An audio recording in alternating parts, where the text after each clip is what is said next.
Working hard for something we don't care about is called stress. Working hard for something we love is called passion.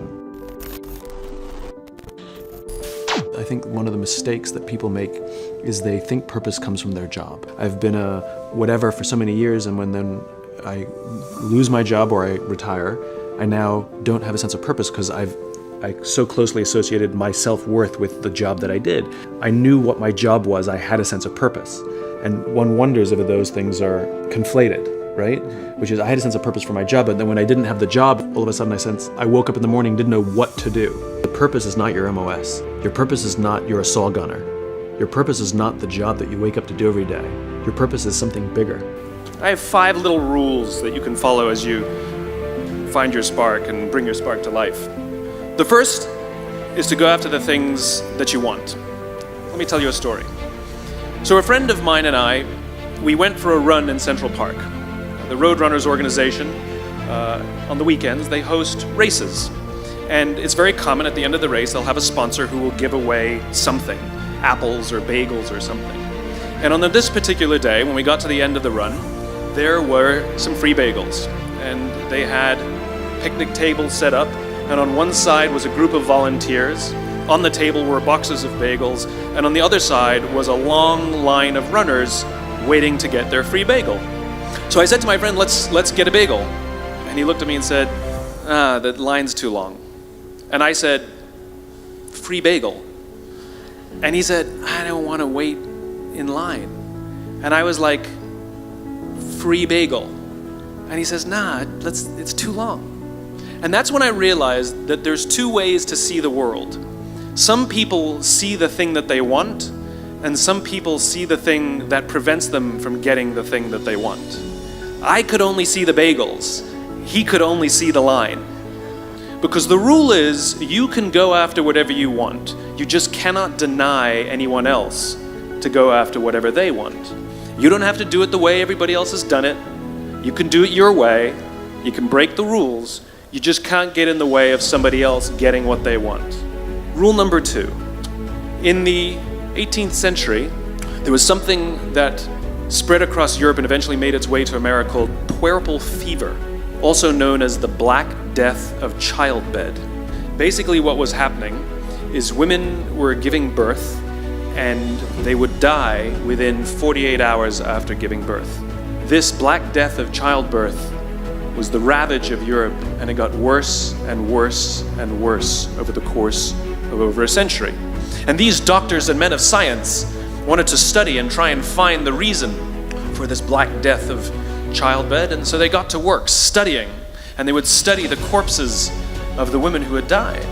And in the morning they would conduct autopsies, and then in the afternoon they would go and deliver babies and finish their rounds. And it wasn't until somewhere in the mid-1800s that Oliver Wendell Holmes realized that all of these doctors who were conducting autopsies in the morning weren't washing their hands before they delivered babies in the afternoon.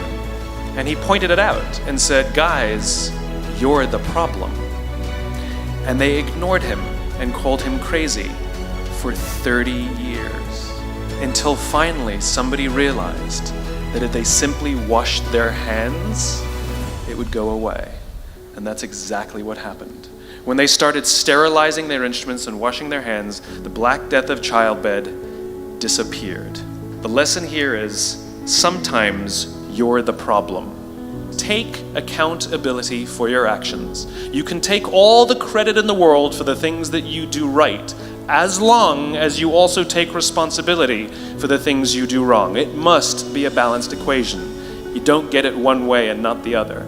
You get to take credit when you also take accountability. Lesson 3, take care of each other. The United States Navy SEALs are perhaps the most elite warriors in the world. And one of the SEALs was asked, who makes it through the selection process? Who is able to become a SEAL?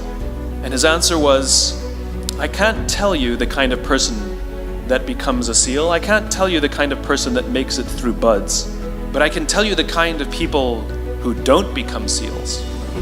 He says the guys that show up with huge, bulging muscles covered in tattoos who want to prove to the world how tough they are, none of them make it through. He said the preening leaders who like to delegate all their responsibility and never do anything themselves, none of them make it through. He says some of the guys that make it through are skinny and scrawny. He said some of the guys that make it through, you will see them shivering out of fear. He says, however, all the guys that make it through, when they find themselves physically spent, emotionally spent, when they have nothing left to give physically or emotionally, somehow, some way, they are able to find the energy to dig down deep inside themselves, to find the energy to help the guy next to them. They become SEALs, he said. You want to be an elite warrior, it's not about how tough you are, it's not about how smart you are, it's not about how fast you are. If you want to be an elite warrior, you better get really, really good at helping the person to the left of you and helping the person to the right of you. Because that's how people advance in the world.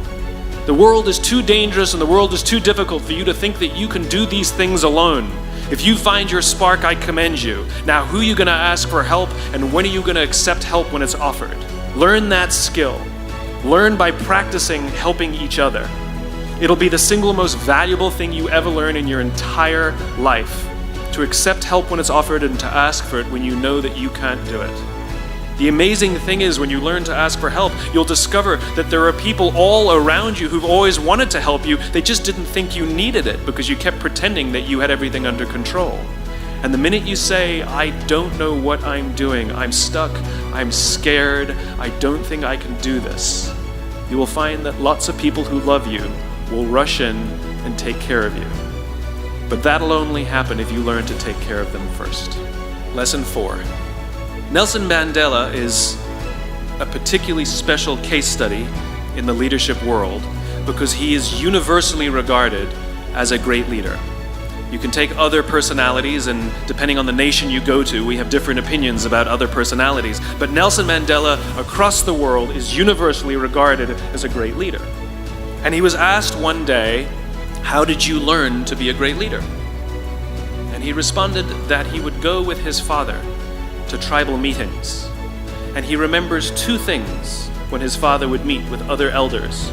One, they would always sit in a circle. And two, his father was always the last to speak. You will be told your whole life that you need to learn to listen. I would say that you need to learn to be the last to speak. I see it in boardrooms every day of the week. Even people who consider themselves good leaders, who may actually be decent leaders, will walk into a room and say, here's the problem, here's what I think, but I'm interested in your opinion, let's go around the room. It's too late.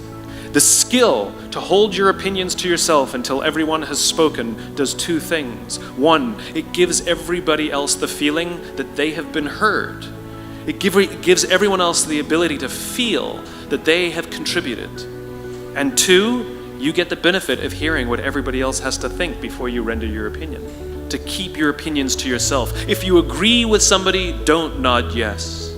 If you disagree with somebody, don't nod no. Simply sit there, take it all in, and the only thing you're allowed to do is ask questions so that you can understand what they mean and why they have the opinion that they have. You must understand from where they are speaking, why they have the opinion they have, not just what they are saying. Practice being the last to speak. One afternoon, I went to buy a cup of coffee, and there was a barista by the name of Noah who was serving me.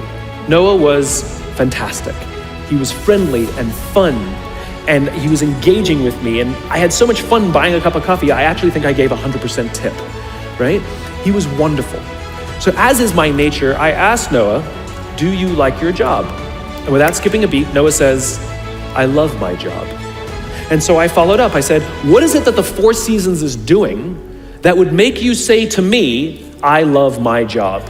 And without skipping a beat, Noah said, throughout the day, managers will walk past me and ask me how I'm doing, if there's anything that I need to do my job better. He said, not just my manager, any manager. And then he said something magical. He says, I also work at Caesar's palace. And at Caesar's Palace, the managers are trying to make sure we're doing everything right. They catch us when we do things wrong. He says, when I go to work there, I like to keep my head under the radar and just get through the day so I can get my paycheck. He says, here at the Four Seasons, I feel I can be myself. So we in leadership are always criticizing the people. We're always saying, we got to get the right people on the bus. I've got to fill my team. I got to get the right people. But the reality is, it's not the people. It's the leadership. If we create the right environment, we will get people like Noah at the Four Seasons. If we create the wrong environment, we will get people like Noah at Caesar's Palace. There was a former Undersecretary of Defense who was invited to give a speech at a large conference, about 1,000 people. And he was standing on the stage with his cup of coffee and a styrofoam cup. And he took a sip of his coffee and he smiled and he looked down at the coffee. And then he went off script. And he said, last year I spoke at this exact same conference. Last year I was still the undersecretary. And when I spoke here last year, they flew me here business class. And when I arrived at the airport, there was somebody waiting for me to take me to my hotel. And they took me to my hotel and they had already checked me in and they just took me up to my room. And the next morning I came downstairs and there was someone waiting in the lobby to greet me, and they drove me to this here same venue and handed me a cup of coffee in a beautiful ceramic cup. He says, I'm no longer the undersecretary. I flew here coach. I took a taxi to my hotel and I checked myself in. When I came down the lobby this morning, I took another taxi to this venue. And when I asked someone, do you have any coffee? He pointed to the coffee machine in the corner and I poured myself a cup of coffee into this here styrofoam cup. He says the lesson is, the ceramic cup was never meant for me. It was meant for the position I held. I deserve a styrofoam cup. Remember this. As you gain fame, as you gain fortune, as you gain position and seniority, people will treat you better. They will hold doors open for you. They will get you a cup of tea and coffee without you even asking. None of that stuff is meant for you. That stuff is meant for the position you hold. It is meant for the level that you have achieved of leader or success or whatever you want to call it. But you will always deserve a styrofoam cup. Remember that lesson of humility and gratitude. You can accept all the free stuff. You can accept all the perks. Absolutely, you can enjoy them. But just be grateful for them and know that they're not for you. And so I keep meeting these wonderful, fantastic, idealistic, hardworking, smart kids. They've just graduated school. They're in their entry-level job. I sit down with them and I go, how's it going? They go, I think I'm gonna quit. I'm like, why? They're like, I'm not making an impact. I'm like, you've been here 8 months. It's as if they're standing at the foot of a mountain and they have this abstract concept called impact that they want to have in the world, which is the summit. What they don't see is the mountain. I don't care if you go up the mountain quickly or slowly, but there's still a mountain. And so what this young generation needs to learn is patience. That some things that really, really matter, like love or job fulfillment, joy, love of life, self-confidence, a skill set, any of these things, all of these things take time. Sometimes you can expedite pieces of it, but the overall journey is arduous and long and difficult. All you need to do is have the will and the desire to want to understand what drives and inspires you.